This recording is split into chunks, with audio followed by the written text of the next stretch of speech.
spoiler review of Temptation of the Force. Arezou, I mentioned before we started that I was debating, are we going to do a spoiler review, a non-spoiler review? It's almost impossible to do a non-spoiler review of Temptation of the Force because people can see behind you and the little graphic I just put. It's called Temptation of the Force. It has Avar Chris and Elzar Man in the cover looking at them with longing glazes. So the question in everyone's mind is, are they going to admit the love for each other? Is Star Wars really going to have two Jedi Masters give in to temptation? And the answer is yes. The answer is, do they ever? What does he say? Anyway, it's something about it takes practice. It takes practice. How do you get good at this? It takes practice. And then they practice. Oh man! But first, Tessa Gratton, author for this, wrote a great novel. I will keep having fun with it, but just in terms of being the second to last adult novel for the High Republic, she had a high bar to get to, and she crossed it. This book is for, if you love the High Republic in any sense, you gotta get this book. He's with the action, he's with the emotions, the way it talks about attachments, and it can work and why, and the way Avar Chris described it just makes sense. Plus, you got Marchion Ro doing his weird stuff. Sorry, I'm gonna call him Marchion. I know you do Marchion. Right. But just your overall thoughts of Temptation of the Force before we go into it. It shocked me to my core. I don't. I love all the books. Don't get me wrong, but this one hit in a way that I don't think I was expecting it to. I was not expecting it. Was not expecting them to, really go for it in terms of the attachment, the romance, the love, all of that. I was not expecting as many interpersonal character relationships as we got. I was not expecting all of the developments with the Nihil. It just, like you said, it's the second to last adult novel. So because they sort of treat each age group novel like a series, it's the second to last book in the series. Yeah. So of course it has to hit this hard at this point. But I don't think I was expecting it to hit the way it did. And I didn't think anything was going to hit like Eye of Darkness did, and then this came along. But yeah, I was surprised that they really lean into it, because I was, it's called Temptation of the Force. We got them the cover, but are they really gonna go not just with relationship with a Jedi, which we had that with Anakin, and then one that worked with Kanan and Hera, but these are two Jedi. Are they really gonna go into it? And it's from the beginning. It's we're leaning, like Avar is full on. Like, I made a mistake leaving Elzar behind. I gotta make sure he comes back with me. I gotta kind of profess my love or whatever. And this just goes on for the first half of the book almost, with both of them not being able to say those words. I was very surprised at the beginning, till about 2 days ago when it kind of hit me, that Avar was the one kind of pushing this. Because from Eye of Darkness, it was Elzar. I gotta get this message out to Avar. I gotta make sure she's all right. And it was kind of more from his side that he had that connection with her. They always had connection with that kind of romantic connection. But this book, it was more Avar after she realized she lost Stella, and she can't really lose Elzar just because she was afraid and just walked out. She was the one kind of pushing it. But then when I started to finally think about it, it's like, well, Elzar is kind of, he's in the dumps, right? It's even says when was the last time I did something right? So in his mind, if he can't get into this, right? So it kind of makes sense that it was from Avar's, not point of view, but she was the one more dedicated to trying to make this work. Was that kind of a surprise for you too, or? What surprised me most of all was that they hadn't explored this before. Because my impression thus far had been that they had kind of Okay. experimented a bit as Padawans, and then realized like, no, we're Jedi Knights. We got to be serious. We got to, and they both like mutually decided that, but like that they'd never like explored that side of their feelings before with each other. And I'm like, oh, this was like a completely new way of looking at it, because then it really put their feelings into perspective, because it wasn't a one that got away situation. It was a life is short. We just lost our best friend. Like, what is life if not exploring attachment and love and all of these things? And I think the conversations they have in this book, like with each other, the one that Elzar has with Yoda, like this idea of what love can do for a Jedi, what connection can do for a Jedi when explored healthily, when explored, earnestly. It's such an important conversation. Like we talked about, you mentioned Anakin and Padme, you mentioned Kanan and Hera, and we can talk about their relationships in terms of like speculation about what it means for a Jedi to be attached, but they like do the work. Yeah. In this book. Which something I forgot to mention for our acolyte talk that you mentioned in your review was this healthy connection, or these healthy thoughts of attachments against unhealthy thoughts between Osha and May, which is very evident the way they handle certain actions in that episode. And then here in Temptation of the Force, again, perfect pairing to be this book coming out the same week that this episode came out, more or less. It's the way that Avar talks about attachment. And Elzar first, like I mentioned, he's not ready for this. He's like, if I give in, it's going to break me. And I love also, before we get into the attachment part, and surprisingly, Yoda giving a great love advice of all people.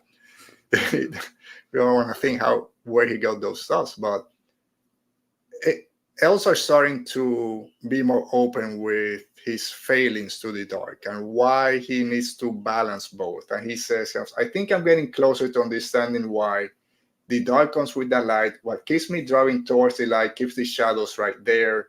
I need my feelings, hope, compassion. Even if they keep me on the edge is where I do my best work. Like, yes, we need Jedi to be open, express those emotions.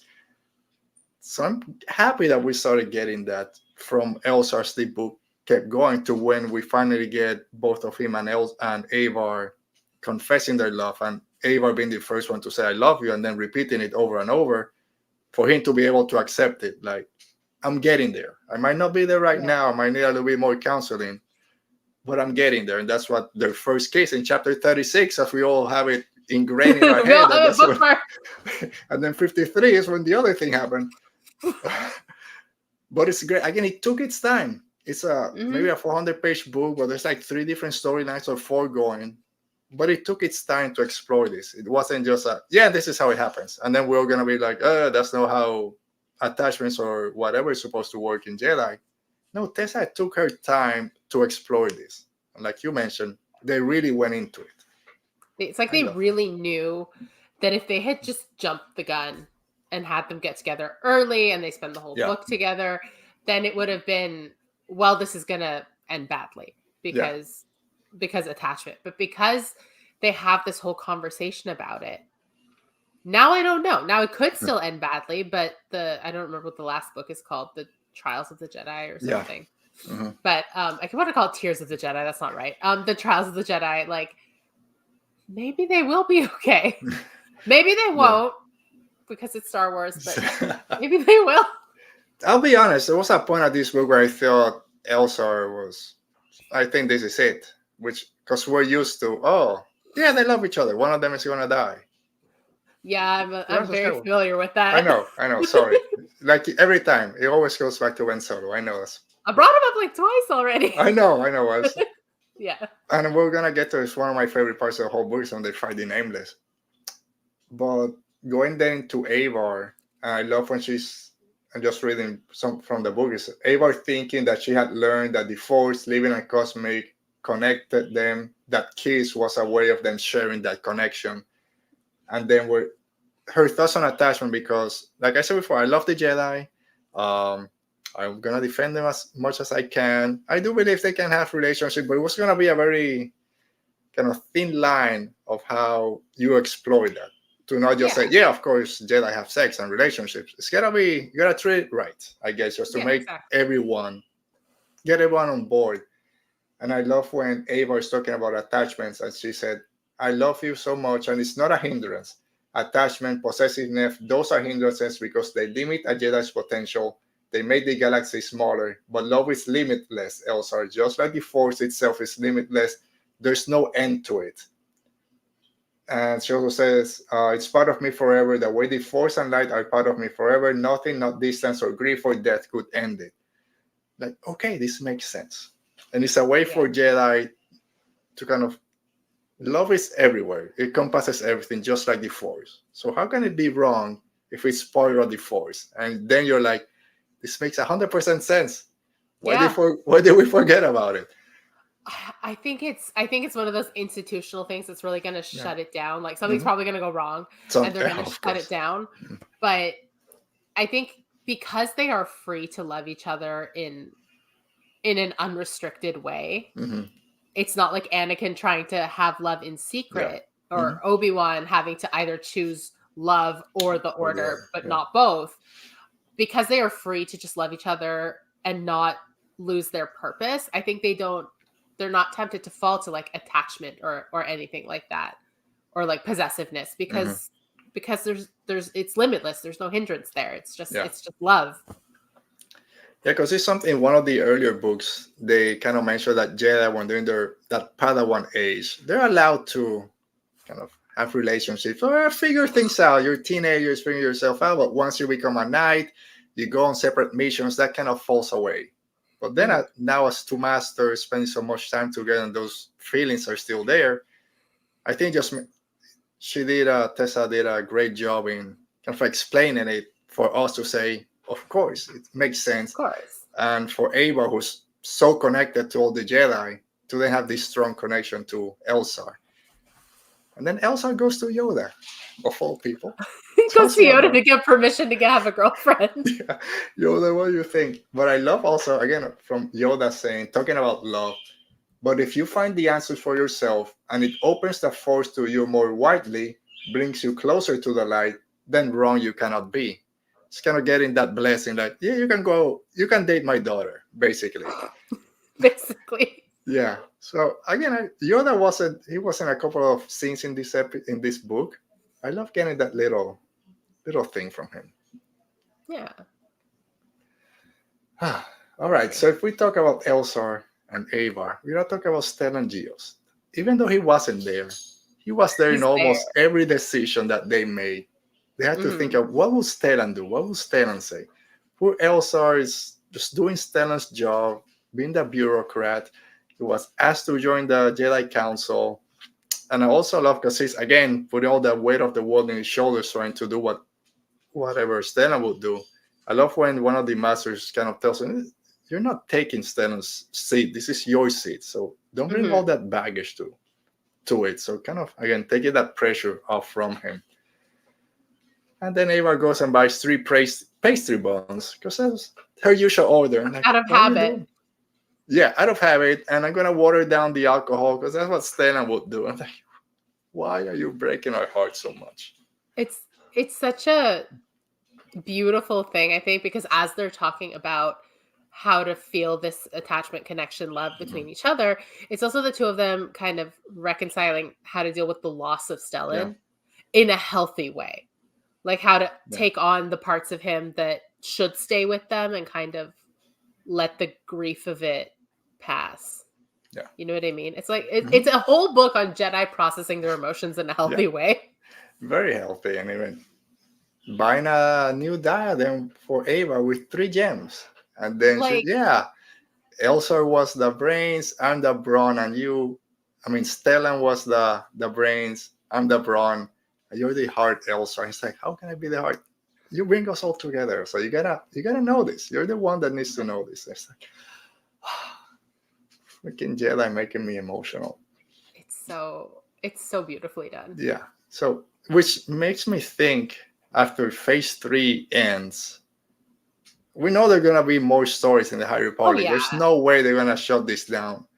We're gonna get that book, hopefully, right? Of the 3 of them. The younger group. We better. Yeah, we better. Give me a whole trilogy. A trilogy, them as Padawans at night. And then when Stellan and Ava become masters. We need something with them. We all want to see them together. They're not gonna pass that opportunity. We're gonna get something. I agree. That's the one sad thing I think about phase 1 is that we didn't really get a ton of time of the three of them together. So I think that's coming. Yeah, well, that's the great thing about novels, and you can go back and do it because you don't have to worry about them getting old. Yeah, like how old are they now? Like mid-30s, 40s? I don't know. They got like 20 years of stories that we can go back that have nothing to do with the now. And freaking Marchion Ro, which we all love anyway, with his shirtless, tattooed path on his chest. I love this Marchion Ro who's more, I'm going to go do my own testing and my own experiments, and I'm going to go hunting for this blight. Yeah, Girasaros, I don't need to know where you are. You don't need to know where I am. But where's your daughter? Because I think she's up to no good. And shut the hell up, because I don't care. So I love this Marchion Ro doing his own kind of investigation and being crazy, just throwing Tuca cats into the blight, pushing people to see what really happened. He's still nuts, and we love him for it. He's nuts, and I adore him. Oh, man. Listen, I was kind of worried that he was going to turn into a very like one note bad guy of like domination and whatever. But the minute he kind of became in charge, it's like he's like, wait a minute, that's not what I wanted.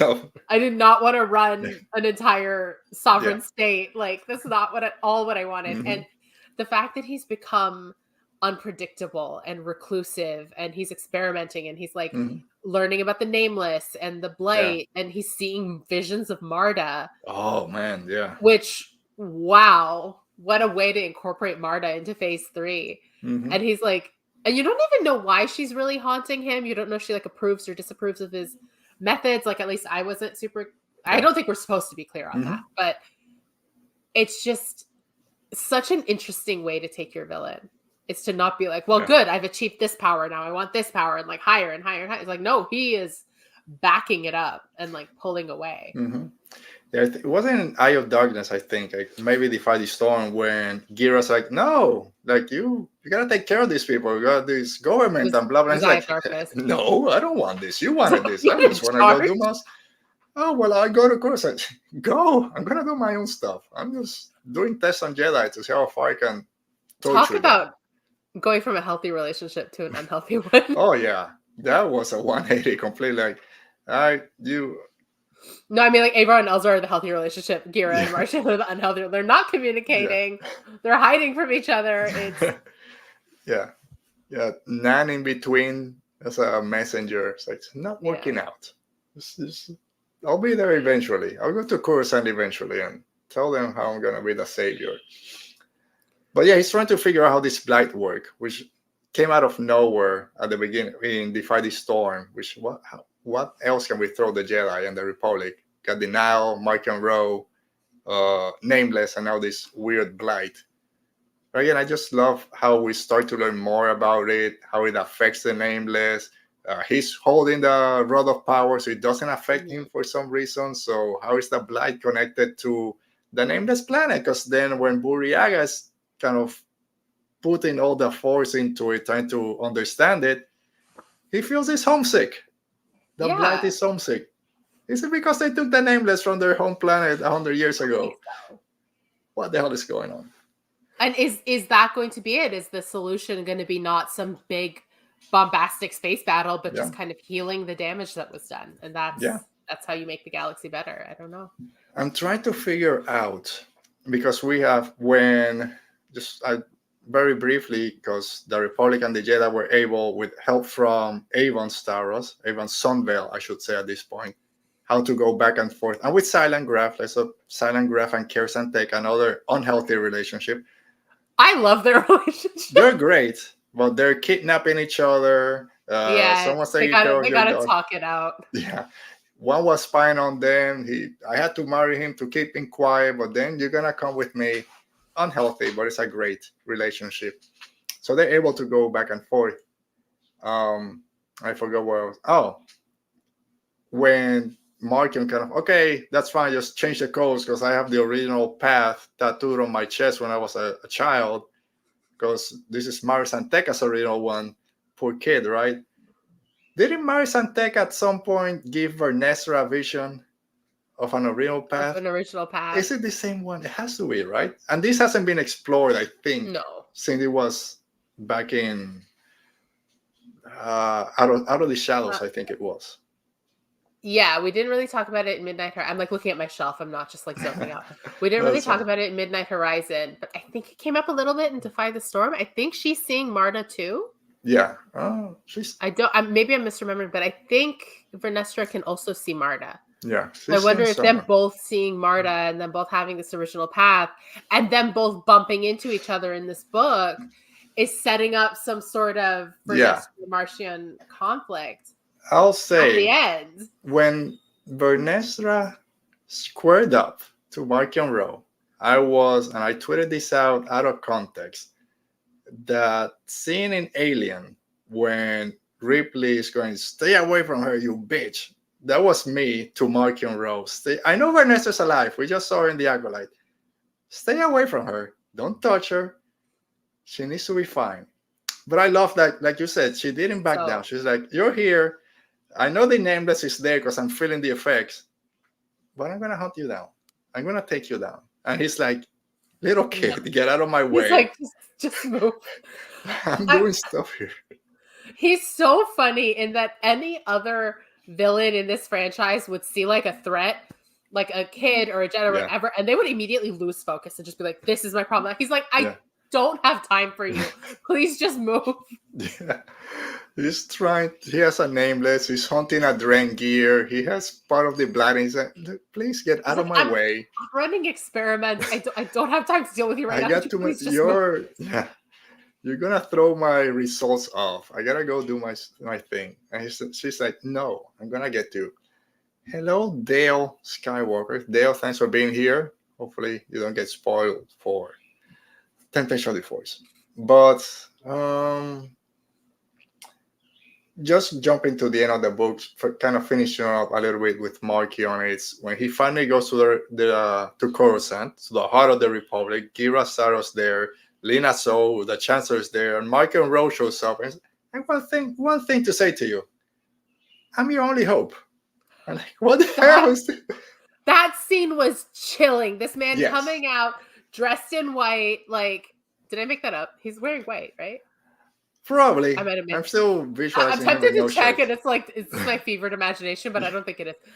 He's like showing up. He's got these flowers. He's got these lightsabers, and he's like, "Oh, well, I'm your only hope." I'm like, that is chilling. Yeah. Because it's not an invasion. It's like I guess it's kind of an invasion, but it's like, well, if you want to survive, I've unleashed the blight. I've brought these flowers. Like, you have to listen to me now, and it's like so scary. I love because he went to, last time he addressed the galaxy or the Republic was, this galaxy's mine, where he brought down Starlight Beacon to now, I'm your only hope. So I spread the seeds through the Drengir of this blight. I got some blight here in my hand. Oh, I'm going to drop it. Or you can come with me because I have the Rod of Power and everything, the Nameless. So, like you say, it's not a one-note villain. He's a great not at villain all. out there. I love how he keeps changing. I'm trying to make sure I wasn't like making up his costume. That's fine. If he wasn't, we'll... Oh, it's black and white is what he's wearing. Right. Okay, I'm not totally insane. There was white in his clothing. Yeah. All right. I mean, gotta start wrapping up the show, even though I still have like half of my notes. But real quick, one of my favorite scenes was towards the end because they had already like. I forgot to talk about him. Don't tell me because I have it somewhere. Oh, Porter Engel, Buryaga, and Bell had kind of faced the Nameless in Naboo during the fight with Veers and all that stuff, which is a great scene. But then you jump on a bunch of chapters, it's that ending when in that same planet with Marchion Ro and Vernestra on one end. And then you have Elzar, Buryaga, and Avar Kriss facing off against the Nameless, and how they're able to accept their fears, confront their fears, to be able to kind of hold off the Nameless a little bit. And then Buryaga who's again connected through emotions and empathy to all the Jedi, and Avar also take in all of Elzar's emotions and fears to give him a chance to fight the Nameless. That whole scene, the way that Tessa wrote it, broke me. It was great. Mm-hmm. And I was so afraid for Elzar that this is it for him. He'll be able to strike the blow, but I think he's not going to make it. I was so afraid, especially because he's still kind of throwing his lightsabers kind of blind, hoping to hit something. He's pulling Avar down and he has to be picked up. It's like, I think he's going to die. But I love that scene so much because it brought, like, finally there's a way for the Jedi to fight this creature, but it takes also so much out of them. So it's not something they can just replicate so easily. It's, you know what it's making me think of? The timing. The power of one, power of two, power of many. It's all there. It's all there. Power of many. That's how they defeat the Nameless. It's the power of many. Power of many. Jesus if you're Christ. facing your fears alone, it's not doable. If you're facing your fears with your friends, with your loved ones, with your support system, suddenly it doesn't seem so bad. And it's the exact same fear. We've talked about here with how are they going to defeat them now? We're going to defeat Marchion Ro. It's not going to be one Jedi killing. It's going to be the power of friendship, like Oti likes to say. And literally, the power of many here is the way they're going to defeat the Nameless. And then hopefully, we just got to take them back. Whatever's left of the Nameless, take them back to the name of that weird planet. What a concept. If the solution to a Star Wars series is like, the solution was friendship and kindness. Who would have known? Like, I mean, I'm here for it. Yeah, I mean, it makes sense. And again, sometimes we joke that, do they even know? I don't know. It makes sense when you start to think about it, that Temptation of the Force and then this episode come out so quickly, so close to each other. And it's the High Republic, so whatever. No, look, there's connection, different types of attachments. Some works, healthy, unhealthy. Power of many. The power of many helped defeat the Nameless. Maybe that's what we need. There you go. We figured it out. I also love, again, more kind of action beats, the Drengir and the Nameless fighting, how they still affect each other. Mm-hmm. It's a cool scene, and the way that Drengir was fighting the Nameless and affecting it gave Vernestra a little bit of a reprieve to then see what was going on. So, and they're just that Drengir also. Come on, we're all friends. Drengir, I like Jedi. that they're back. I love that Drengir. So yeah. We didn't get a lot of chance to talk about Burryaga and Bell. Porter Engo and General Veers have their beef going for 150 years. They're still at it. And then Veers like, oh no, I know where Barash is. Don't kill me. She's alive and I can tell you. I don't know how that's going to, but I love how much Burryaga we got in this book. Usually he's kind of in the background. His POV too, yeah. I love that first scene where they're with the Elia Ann in that One, I think was the planet, and he starts to connect with that planet, with the creatures, with the environment, the insects, like this symbiotic relationship that then goes to, that's what and why the Ellie Ann couldn't leave the planet, because the blight was coming in. We can't live. If we live, we die. How then that connects to the Nameless being taken away from their planet. Everyone's suffering, everyone's dying. Maybe they should go back. It's like, it's Star Wars, right? Everything rhymes, everything connects. They're telling us right there. It's right on the page. It's all right in front of you. It's so good. Yeah, but I love, again, Tessa Gratton.